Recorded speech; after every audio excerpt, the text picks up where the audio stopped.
রাজবাড়ীর পাংশায় জমি নিয়ে বিরোধের জেরে সংঘর্ষে একজনের মৃত্যুর ঘটনায় দড়িবাংলা গ্রামে অর্ধশত বাড়িঘরে ভাঙচুর ও আগুন দেওয়ার অভিযোগ উঠেছে। আমরা আরো খবর জানবো। আমাদের সঙ্গে যুক্ত হচ্ছেন সহকর্মী সুমন বিশ্বাস। সুমন, একজনের নিহতের খবর বলছিলাম আমরা, পরিবারের সদস্যদের সাথে কথা হয়েছে কিনা এবং সংঘর্ষে হতাহতের কোনো খবর পেলেন কিনা, এখন কি অবস্থা সেখানকার?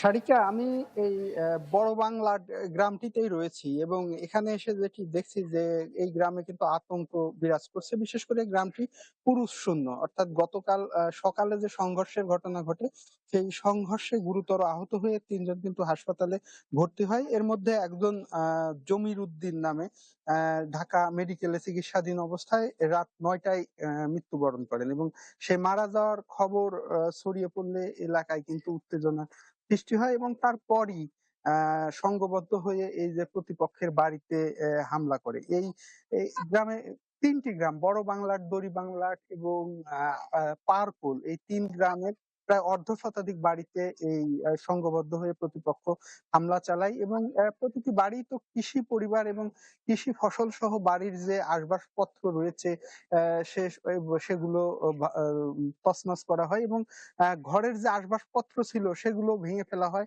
আগুন ধরিয়ে দেয়া হয় এবং এখনো কোথাও কোথাও কিন্তু আগুন জ্বলছে এবং এই অভিযোগ রয়েছে যে তারা ফায়ার সার্ভিসকে ফোন দিয়েছিল, কিন্তু প্রতিপক্ষের লোকজন সেটিও পথে আটকিয়ে দেয়, ফলে ফায়ার সার্ভিস এসেও আগুন নেভায়নি এবং তারপর থেকে এলাকা কিন্তু একদম পুরুষশূন্য এবং বাড়িতে ওই দু একজন নারী সদস্য রয়েছে এবং তারাও যেটি বলছে যে এখনো তারা আতঙ্ক বিরাজ করছে এবং বলছে যে হয়তো মরদেহ এখনো, যে গতকাল মারা গিয়েছে তার মরদেহ এখনো এলাকায় পৌঁছায়নি। মরদেহ পৌঁছানোর পর হয়তো পরিস্থিতি আবার কোন দিকে যাবে সেটি নিয়ে কিন্তু তারা আতঙ্ক। তবে আমরা দেখছি যে রাস্তায় এখনো পুলিশ রয়েছে, পুলিশের ২-৩টি গাড়ি দেখলাম এবং পুলিশ সদস্যরা টহলে রয়েছে। এই ছিল এখানকার পরিস্থিতি। সারিকা। ধন্যবাদ আপনাকে।